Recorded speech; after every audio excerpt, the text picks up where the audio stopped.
মাননীয় সংসদ সদস্য, আপনার সুদৃষ্টি আকর্ষণ করে বলতে চাই, এই সেই এলাকা যেখানে আপনার বাংলাদেশ স্বাধীনতার পরে 1 মাস পরে পাকিস্তানের পতাকা নামিয়ে ফেলা হয়েছিল। তা আপনার এই 2026 সালের 12 ফেব্রুয়ারি নির্বাচনে আবার নতুন ভাবে আমার এলাকার জনতা তা প্রমাণ করতে সক্ষম হয়েছেন। আপনার 1800 ভোট পোল হয়েছে, তার মধ্যে 1500 ভোট জামাত ইসলামের পক্ষ থেকে জনগণ স্বতঃস্ফূর্তভাবে প্রদান করেছে। আমাদের সংক্ষিপ্ত দাবি হল যে আলহাজ গাজী মুস্তফা মোহাম্মদ আলী রক্তে গড়া প্রতিষ্ঠান তত্ত্বাবধানে আলহাজ ইকবাল হোসেন তার বুকে রক্ত দিয়ে আপনার অনুষ্ঠান আপনার প্রতিষ্ঠানগুলো পালন করে যাচ্ছিলেন। আকস্মিক মৃত্যুর ফলে তার সন্তান ইকবাল হোসেন হাল ধরেছেন, আমাদের স্টাফ প্রধানত হাল ধরেছেন। এখন আমাদের দাবি হল যে এই কিষান আপনার রহমতপুর নবযুগ শিক্ষা সুকান এই গত ভূমিকম্পে এই ভগ্ন বিল্ডিংটা আজকে যুগের মধ্যে পড়ে গেছে। এই বিল্ডিংটা থাকলেও যথার্থ নয়, মেয়েগুলো দাঁড়িয়ে থাকে, আমরা নাজুক অবস্থায় কান্তিবাদ করছি, আমাদের পাঁচিল নেই। তারপরে আমাদের ছেলে মেয়েগুলো সংগরকালী থেকে 1 কিলোমিটার আসতে আপনার বহু কষ্ট হয়, কাদা ফেলতে হয়।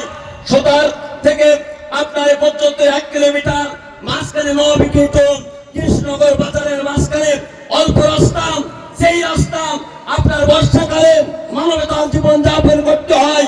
আমাদের পার্শ্ববর্তী আলহাজ গাজী মুস্তফা মোহাম্মদ আলী নির্মিত মাদ্রাসা অপেক্ষা করছে। যদি আধুনিক যে ভবন তৈরি হচ্ছে, 2টি ভবন দিলেই আর প্রাচীর বা অন্যান্য ঝুলকো কাজগুলো করলেই আবার আপনার এই প্রতিষ্ঠানগুলি নবযৌবন লাভ করবে, এলাকাবাসীর আশা আকাঙ্ক্ষা পূরণ হবে। এই আপনার আশাবাদ ব্যক্ত করে আপনার প্রতি দত্ত আহ্বান জানিয়ে বিনীতভাবে অনুরোধ করে আমি আমার সংক্ষিপ্ত আলোচনা এখানে শেষ করছি। এই অবিরত জনপদের বিগত 2006 সালের পর থেকে উন্নয়নের কোনো সময় লাগেনি। এই এলাকার মানুষ অধিকাংশ ইসলামপন্থী, বিশেষ করে বাংলাদেশ জামাত ইসলামের সমর্থক হওয়ার কারণেই এই এলাকায় কোনো উন্নয়ন হয় নাই।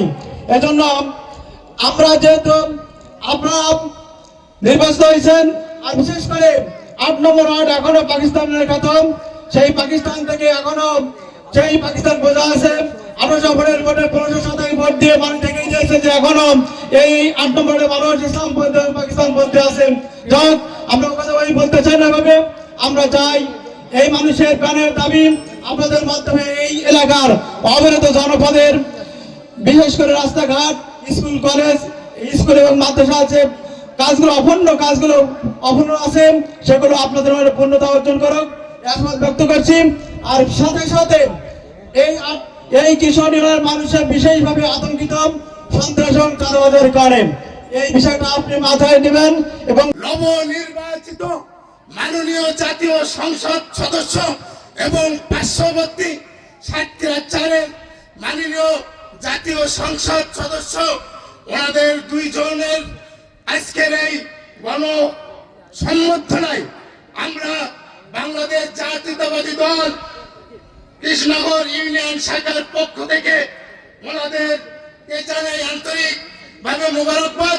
আমার একটি মাত্র কথা, প্রিয় সাংসদ, আপনি সাতক্ষীরা 3-এর জাতীয় সংসদ নির্বাচিত হয়েছেন। আপনি হয়তো একটি দলীয় ব্যানারে এমপি হিসাবে এখানে হয়তো আপনি বিজয় লাভ করেছেন, কিন্তু এই আশাশুনি এবং কালীগঞ্জ এই লক্ষ লক্ষ মানুষের আপনি এখন জাতীয় সংসদ সদস্য। অতএব আপনি এই 2টা উপজেলার সকল শ্রেণীর, সকল ধর্মের, সকল মতের সবাইকে নিয়ে এই এলাকায় সবার সঙ্গে একত্রতা পোষণ করে এই এলাকার উন্নয়নমূলক সার্বিকভাবে কাজ করবেন, এই আশাবাদ ব্যক্ত রেখে আমি আমার সংক্ষিপ্ত বক্তব্য শেষ করছি। আল্লাহ হাফেজ।